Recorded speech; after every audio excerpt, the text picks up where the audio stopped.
and sisters. You understand?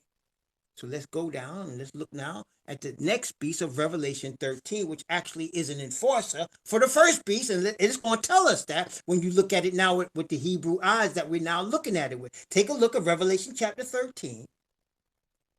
And let's start at verse 11. Let's just look at verse 11 and 12 just for the start. That'll give you how this next beast starts. Remember, it starts off with that 7-head, 10-horn, 10-crown beast, and it's going to show you how they got to that power and how they exercised that power. Look at verse 11. And I beheld another beast coming up out of the earth, and he had 2 horns like a lamb, and he spake as a dragon. And he exercises, watch this now, he exercises all the power of the first beast before him, and causes the earth and them which dwell therein to worship the first beast. Now let's stop right here. So this second beast comes after the first one. We've already saw that the dragon gives the first beast power, seat, and authority. Only one entity could have that. So we see that. But then this second one comes up. And it has a certain look about it. But when it opens its mouth, you know where it's coming from. It said, it looked like a lamb, but it spake as a dragon. Do you see that? Testing 1, 2, 3. So in other words, it's deceiving people. It's deceiving people. It makes it look like an innocent lamb, like Messiah. But it's not. It's almost like white Jesus doesn't really exist, but people think he's nice. He's sweet. He loves everybody. Look, 2 horns like a lamb. But when he opened his mouth, you don't hear a lamb's voice. You hear a dragon. Then it goes on to say, look at this very carefully now. This dragon, this beast that's controlled by a dragon, exercises all the power of the first beast before him. Now, when you go ahead, look up in the Greek, when you get a chance, the word before, it means in whose sight. In other words, he exercises all the piece of the first beast that's in charge of him, that's supervising him. It's not like just that beast was in an entity that existed before this beast, which it is, but it's telling you not only did it exist before, but it's supervising the second beast. You understand? Testing 1, 2, see? So he's supervising. He exercises all the power of the first beast that's supervising him. And how do you know that? The second part of the verse. It causes the earth and them which dwell therein to do what? To worship the first beast. If the second beast was really in charge, why is it causing the earth to worship the first beast? It's giving honor to its supervisor. Are you catching me? 1, 2, 3.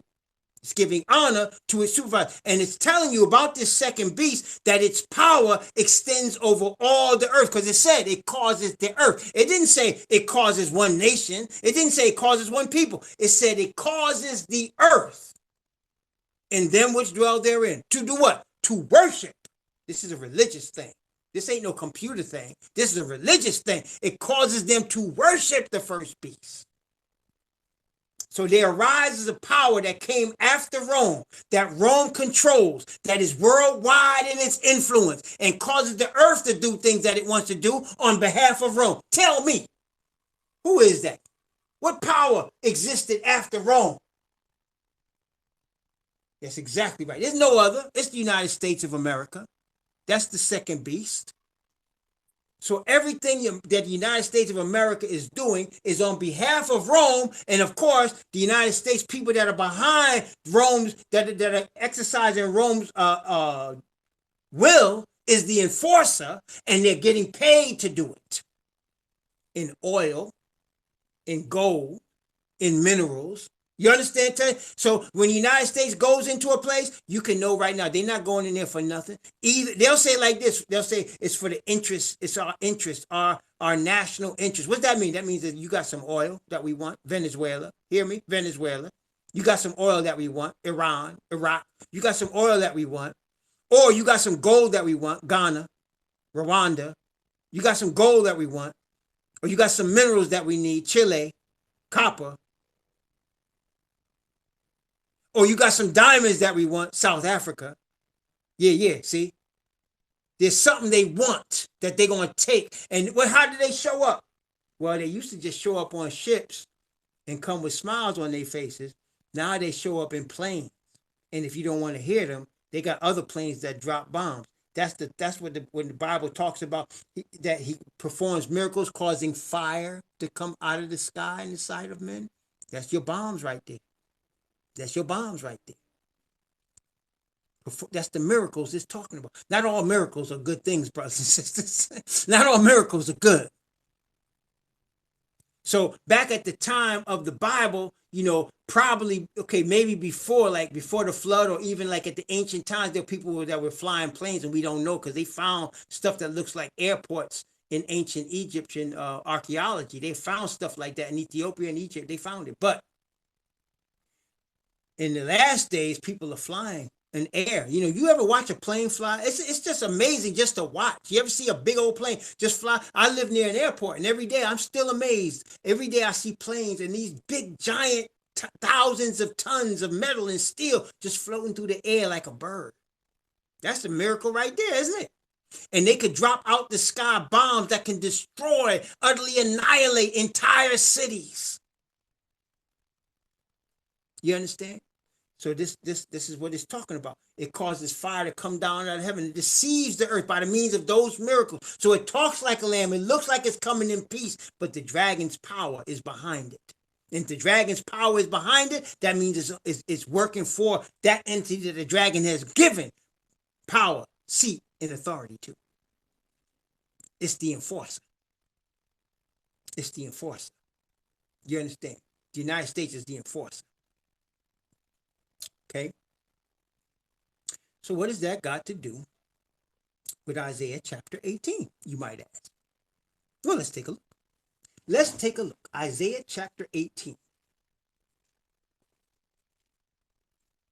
You see, brothers and sisters, I just give praise and honor to the Father, because brothers and sisters, when I was in the Christian church, none of this stuff I wasn't even close to this. But when I left the Christian church, when I was outside, and I just came directly to my Father, right? That's what I'm trying to tell you. When you go directly to the Father in the name of the Messiah, and you start asking him, and you ask him to show you, brothers and sisters, he's going to show you. Remember what the Bible says? He seeketh such to worship him.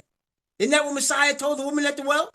He said, Yah is a spirit, and they that worship him must worship him in spirit and truth. He said, you shall not even in this mountain nor at Jerusalem worship the Father. He said he's looking for those that want to worship him in spirit and truth. He said he seeketh such to worship him. So brothers and sisters, if the goal, if you got a goal, and I've met many people like this in the Washington, D.C. area, people that men and women want to start churches. I've been inspired to start a church. What they really mean is they got a scheme to make money. That's what it really means. I'm just being honest with you. Ain't nobody out here in none of these Christian churches trying to help anybody.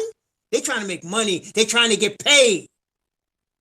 But when you really in your privacy of your own house, and you are seeking to glorify your Father, and that's all you're looking for, you're not looking for money, you're not looking for prestige, you're not looking for men to recognize you as some sort of scholar. All you want is to glorify your Father and wear his righteousness. Brothers and sisters, when you start looking at this word, he's going to show you some things. He's going to show you something, because he's seeking after people like you. He's looking for you. See, because the people that don't want the devil's money, that don't want the devil's power, that don't want the devil's kingdom, those people belong to Yah. And he wants to show his glory through you. Be it ever so humble. Isaiah chapter 18. Let's look at verse 1. Let's start off in verse 1. Isaiah chapter 18 and verse 1. It's only 7 verses, but it's going to say a lot. I'm just telling you right up front. It's going to say a lot. Woe to the land shadowing with wings, which is beyond the rivers of Ethiopia. Now, I want to just break this down for you. Whenever you see, and we've seen this already in other verses, whenever the Bible talks about beyond the rivers of Ethiopia, that's telling you these are lands and kingdoms that's outside of what the Bible calls the world. When the Bible talks about the world in most places, it's talking about places around Israel. right? The nations surrounding Israel, the immediate nations. So we now Edom, Moab, and Ammon, which is Jordan, Syria, right? Saudi Arabia, which is now Saudi Arabia. You're talking about Egypt. You're talking about Ethiopia. You're talking about, what's now places of southern in like Sudan. That's the world. Turkey, Iraq, Iran, which was Persia before. Those are what the Bible. But when it talks about beyond the rivers of Ethiopia, see, it uses that land as the land. That's nations are over the ocean. That's talking about places beyond Africa. That's talking about what we know today as the West. You catching me? Testing 1, 2, 3. That's talking about what we know today as the West. Because when you're going beyond Ethiopia, you're going west.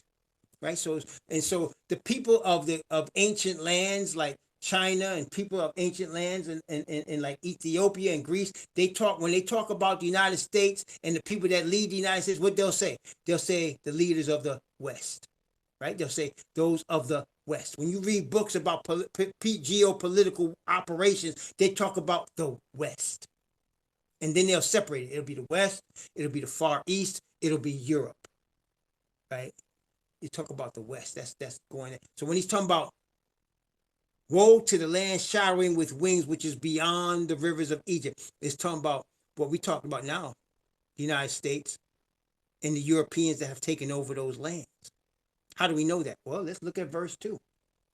Let's look at verse 2. What does verse 2 say? Isaiah chapter 18, verse 2. Notice what it says. That sendeth ambassadors by the sea. Ooh, who's that? That sendeth ambassadors by the sea, even in vessels of bulrushes upon the water, saying, Go ye swift messengers to a nation scattered and peeled, to a people terrible from their beginning. Hitherto a nation meted out and trodden down, whose land the rivers have spoiled. Wait, who sendeth ambassadors by sea? Who did that? We've already been talking about that. The Europeans have been coming by sea for centuries. Now they don't have to because we got planes. They can come by planes now. But before that, they were coming by sea. Messengers, ambassadors. Ambassadors generally come with peace. But we already done discussed history. And history has told us they came, and the people that saw them coming thought they were coming in peace. But they weren't coming in peace, were they? Let's continue. Isaiah 18. Verse 3 and 4. All ye inhabitants of the world and dwellers on the earth, see ye, when he lifted up an ensign on the mountains, and when he bloweth a trumpet, hear ye. For so Yahweh said unto me, I will take my rest, and I will consider in my dwelling place like a clear heat upon the earth, like a cloud of dew in the heat of harvest. What does that mean? So brothers and sisters, right now, for the last, let's say, many centuries, at least 1,000 years, it almost appears that the Most High is not doing anything to some people. The wicked say, Yah will not do good, neither will he do evil, because they don't see all these people that's deceiving the earth. They don't believe in any Most High. They believe they're the Most High. That's why, isn't that what Satan teaches them? You can be God. So these nations, these governments, the people that lead the United States, they might say they actually praising Jesus. That could tell you right there Christianity's fake. Whenever they leading them, they talk. Come on now. Them is the biggest hypocrite you ever seen in your life. So they pushing that garbage to what I think it was Nietzsche that said it's the opiate of the masses, to try to control your mind. They really all bow to Rome. Okay? And they come, and it almost seems like the Most High is not doing anything. But let me ask you, here's a test. Here's a test question. Quiz question. Here you go. What is the Most High doing right now? Is he just sitting around looking? What's he doing right now? What's up? What's up with him? What's he doing up there? That's exactly right. Right now, the Most High is busy. He's busy guiding and directing and sealing his people in preparation for what's coming. He's putting all of his operations are for the 144,000 and those that are with them right now. That's all of his operations. He's saying, these are my people that's going to represent me as I'm getting ready to turn this whole thing upside down. I need my people to represent me on the earth. Because brothers and sisters, when he come to take over the earth, is to deliver his people. Isn't that what happened in Egypt? When he sent Moses down, it wasn't so that Egypt would just be destroyed. What was the purpose of Moses? The Moses came to deliver Yah's chosen people. Right? Exactly. It was to deliver Yah's chosen people. So now, just so, Yah has a chosen people on the earth. Only this time, we're not limited to being captives in Egypt. We're being captives in every nation, kindred, tongue, and people. That's what the Bible says. We in every nation, kindred, tongue, and people. We are scattered all over the earth. And because of that, he's going to come deliver us. So what he's going to do, he's going to send Moses. This time, Moses is not just one man, though. This time, Moses is the 144,000. This time, it's not just 12 apostles. This time, it's not just one prophet. It's the 144,000. The most powerful group that would ever exist on planet Earth is the 144,000. See, it's the 144,000. It's his chosen people from the 12 tribes of his chosen nation. The children of his chosen friend, Abraham. You're catching that? And so he's preparing them in the midst of their enemies' lands. So you have to understand, he's not preparing them in his land because they're not in his land. So he's got to prepare his chosen people in the midst of their enemies' land. So why? So that shows you right there, it's got to be on what we call this. Listen to carefully. Can you hear me? Testing 1, 2, 3. I'm about to say a little term that y'all understand, but some of y'all may not understand. He has to do it like this on the DL. You know what I'm saying when I say that? He has to prepare his people, to prepare them in his enemies' lands on the DL. What am I talking about? That's right, on the down low. In other words, it's not going to be seen by everybody. It's not going to be seen by everybody. They're going to appear to be no threat to anybody. And they're not really, because they're just people. But they're being prepared because you cannot see the Father's Spirit. You can't see it. But it's coming on his chosen people. And it's strengthening them. And the day's going to come when his chosen people, listen now, his chosen people going to raise the dead. His chosen people going to heal. His chosen people going to cast out devils. His chosen people, these people that are on the DL being prepared, they're going to walk on water. He's preparing them.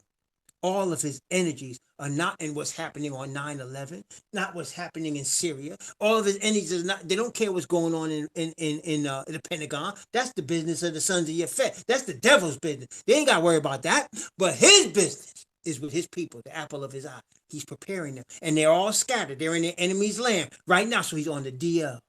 He got them getting into the book. He got them getting in prayer.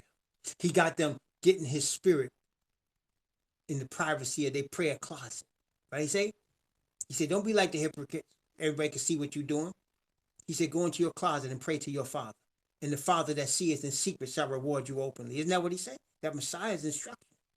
He said, go to yourself. Go in yourself. It ain't got to be broadcast. Go to your Father. Let him show you his word. Let him show you. And he's raising up the teachers like he said he would do. I'm going to raise up shepherds who's going to teach you my word. He said that in Jeremiah chapter 23. I'm raising up shepherds going to teach you my word. They're going to be different than the pastors that's been destroying you. I'm going to raise up shepherds going to teach you my word. It's already doing it. It's already started. Look at YouTube. Watch the brothers out there. The brothers are now raising up.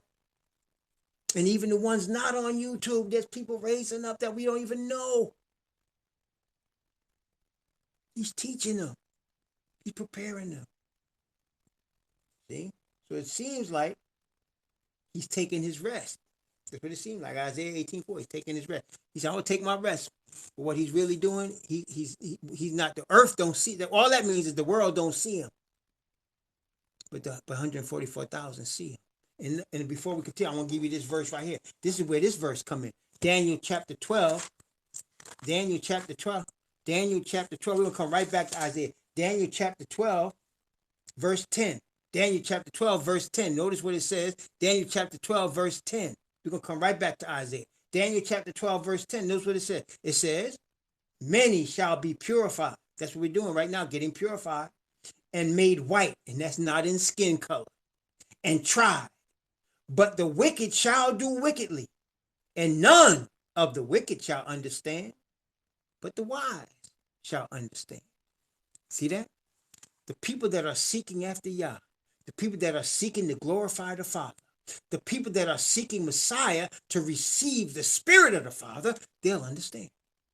The wicked going to continue to do wicked, but we're being purified and made white. And you remember the fine linen is what? Remember that? He said, I saw the bride dressed in fine linen, clean and white. What is that? The fine linen is the righteousness of saints. That's what he's sealing our foreheads with.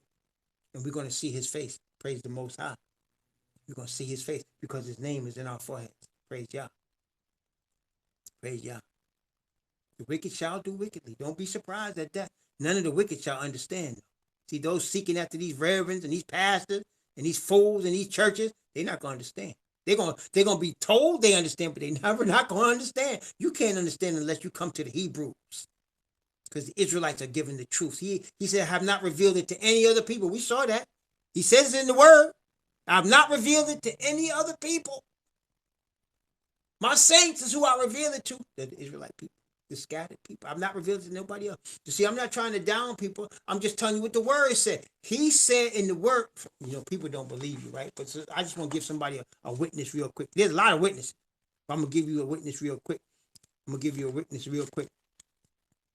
This is Psalm 147. Psalm 147. Let me give you this witness real quick. Psalm 147. Psalm 147.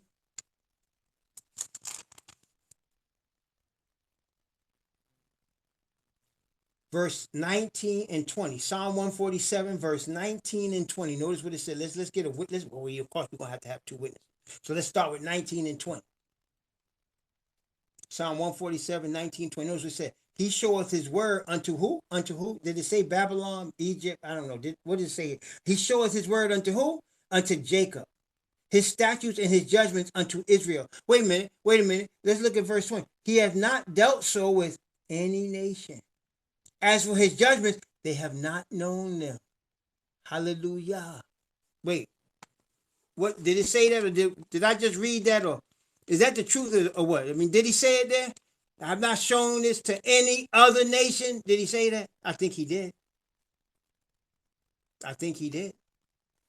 Well, we got to give two witnesses. Mouth of two or three witnesses, right? So that was David. Let's give David that one, right? So now let's go back to Moses. Moses is always a witness. Praise the Most High. Let's go back to Moses, Deuteronomy chapter 7, verse 6, for another witness. Moses has much witness. Boy, Moses got a lot of witness, okay? Deuteronomy 7, 6, for thou art an holy people unto Yahweh thy Most High. Yahweh thy Most High have chosen thee to be a special people unto himself, above all people that are upon the face of the earth. There's the second witness. There's nobody else. Wait a minute, just in case y'all didn't know. Deuteronomy chapter 14, verse 2. Deuteronomy chapter 14, verse 2. Notice what it says. Deuteronomy 14, 2. For thou, sister, don't boot him out. Just put him back where he belongs. Just maybe he'll hear something, Sister Bathama. Just put him back where he belongs. Put him in his cage like we do the devil, okay? Put him in his cage, would you? Deuteronomy 14, verse 2. Bathaman, you there? Wait a minute.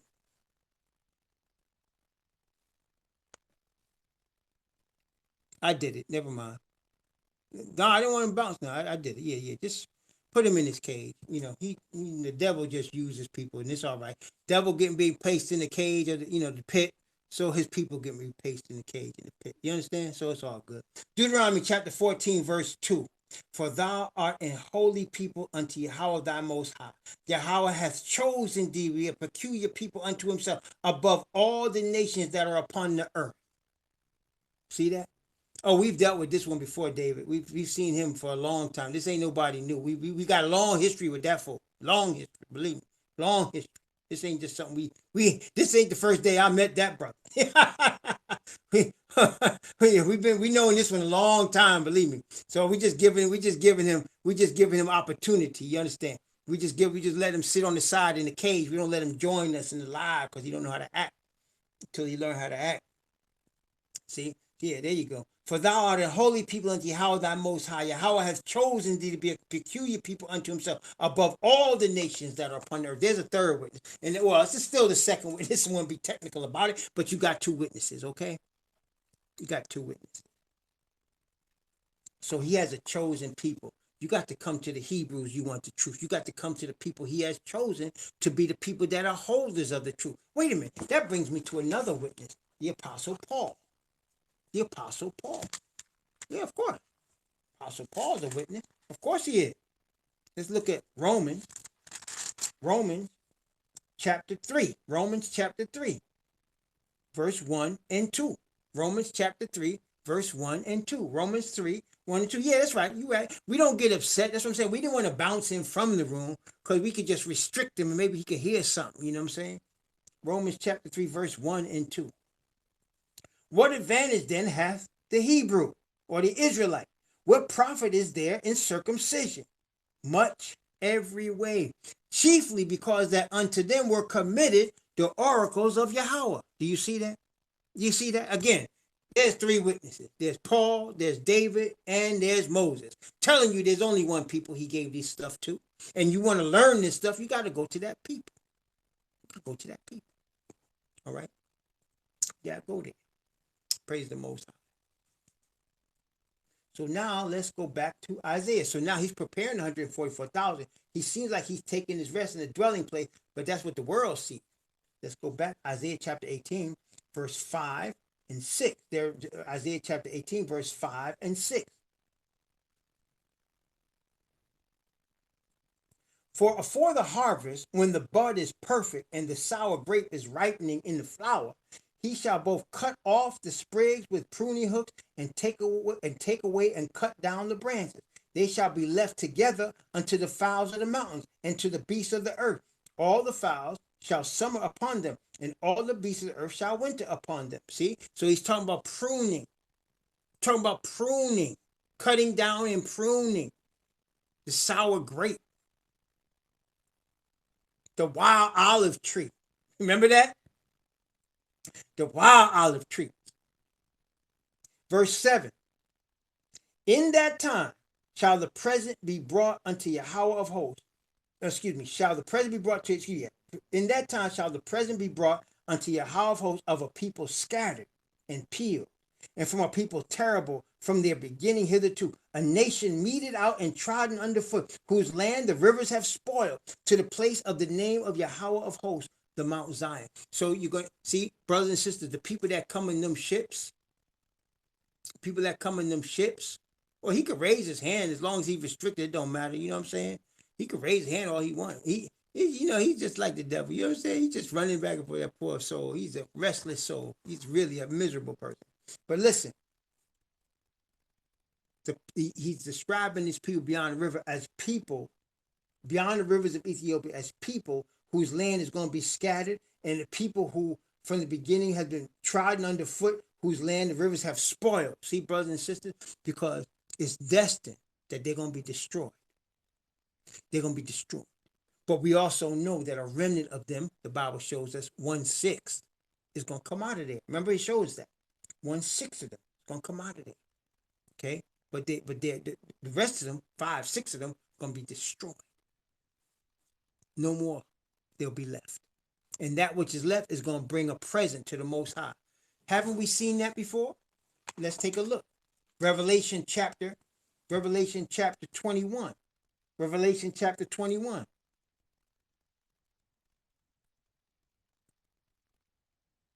That's Revelation chapter 21. Let's look at from verse 24 down to verse 27. They're going to bring presents. Who's bringing presents? Take a look. Those that have been redeemed from among the heathen. Those have been redeemed from among the heathen. They're going to bring presents. Notice again. And the nations of them which are saved, that's the heathen.